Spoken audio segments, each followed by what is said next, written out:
Hello everyone. तो आज मैं बनाऊंगी बिल्कुल ही होटल स्टाइल में मशरूम मसाले की रेसिपी। तो बहुत बार क्या होता है ना कि जब भी हम होटल्स जाते हैं, रेस्टोरेंट्स जाते हैं, वहाँ पे हम जब भी मशरूम की कोई भी रेसिपी, कोई भी डिश ऑर्डर करते हैं तो वो हमें खाने में बहुत ही टेस्टी लगती है। जब हम सेम रेसिपी को घर पे ट्राई करते हैं तो वो बिल्कुल भी अच्छी नहीं बनती है। तो आज मैं बिल्कुल ही होटल स्टाइल में बनाऊँगी मशरूम मसाले की रेसिपी। तो चलिए आइए मिलकर शुरू करते हैं। तो यहाँ पर मैंने ले लिया है हाफ़ केजी मशरूम, जिसे हम करेंगे हल्के हाथों से रब। अगर आपकी मशरूम 1-2 दिन पुरानी हो चुकी है तो आप इसके छिलके भी उतार सकते हो।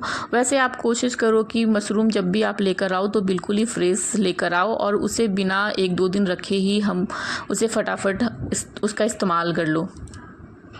उससे ना फ्रेश मशरूम का टेस्ट ही एक अलग आता है। और मशरूम जब पुरानी हो जाती है तो वो बिल्कुल थोड़ा सा कालापन हो जाता है, जो हमारे रेसिपी के टेस्ट को भी डिफरेंट करती है।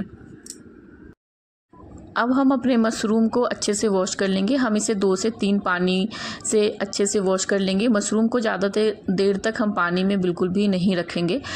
तो यहाँ पे मैंने अपने मशरूम को अच्छे से वॉश कर लिया है। अब हम इसे पीसेस में कट कर लेंगे। आप किसी भी शेप में इसे कट कर सकते हो। अगर आपका मशरूम बड़ा है, बड़े साइज़ का है, तो आप इसे 4 टुकड़ों में कट कर लो। अगर वो छोटे साइज़ का है तो आप उसे 2 टुकड़ों में कट कर लो। अब हम ऐसे ही अपने सारे मशरूम को कट कर लेंगे।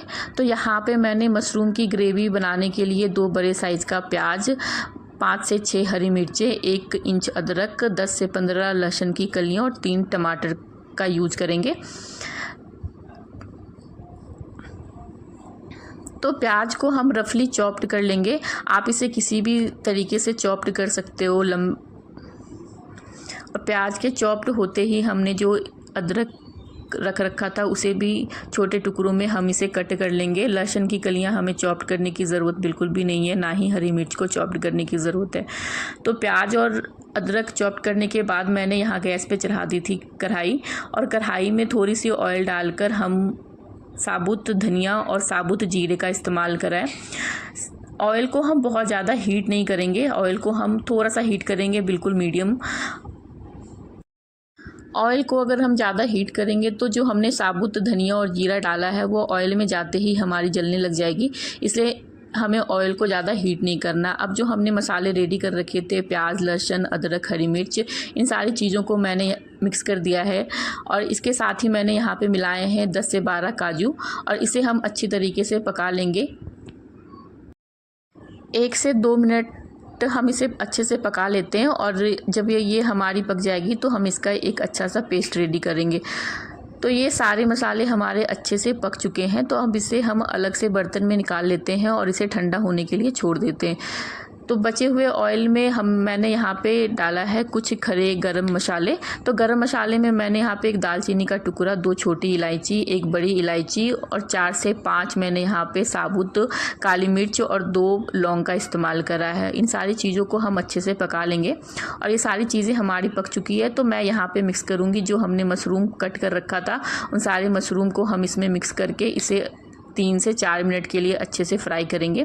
मशरूम पकाना भी हमारे लिए बहुत ज़रूरी होता है, क्योंकि मशरूम जब तक हमारी अच्छे से पकती नहीं है तो उसका टेस्ट अच्छा नहीं आता है, इसलिए मशरूम को भी पकाना बहुत ज़रूरी होता है।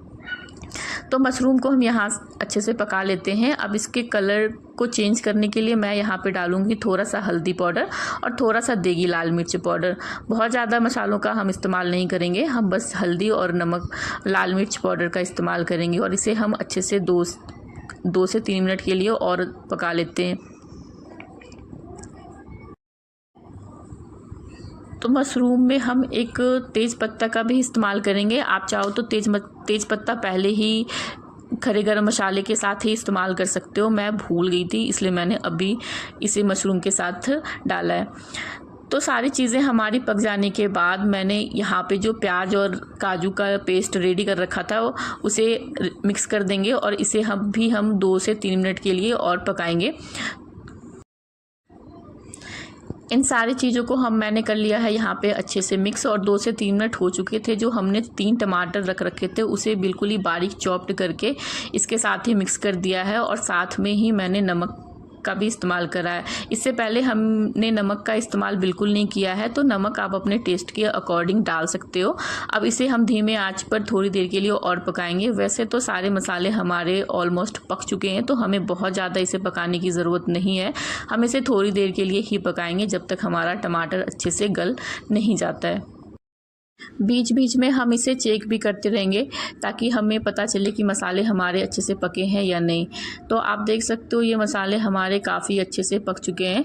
तो यहाँ पे हम एक बार अच्छे से मसालों को चेक कर लेते हैं और अच्छे से हम इसे मिक्स कर लेंगे। तो मैं यहाँ पे डालूँगी बटर का एक टुकड़ा और इसके साथ ही हम कुकिंग क्रीम का इस्तेमाल करेंगे। अगर आपके पास कुकिंग क्रीम ना हो तो आप घर की मलाई भी यूज कर सकते हो। तो इन सारी चीज़ों को हम यहाँ पे एक बार फिर से अच्छे से मिक्स कर लेते हैं। अब हम इसे ज़्यादा देर तक नहीं पकाएंगे, बिल्कुल 1 मिनट के लिए हम इसे पकाएंगे। और ये सारी चीज़ें हमारी बनकर बिल्कुल रेडी हो चुकी है। तो हम अब लास्ट में यहाँ पे मिक्स करेंगे धनिया, और ये बनकर रेडी है हमारा बिल्कुल ही होटल स्टाइल में मशरूम मसाला। आप इसे रोटी, नान, पराठा किसी के साथ भी इंजॉय कर सकते हो। अगर आपको मेरी रेसिपीज़ पसंद आती है तो आप एक बार लाइक, शेयर और कमेंट ज़रूर करें।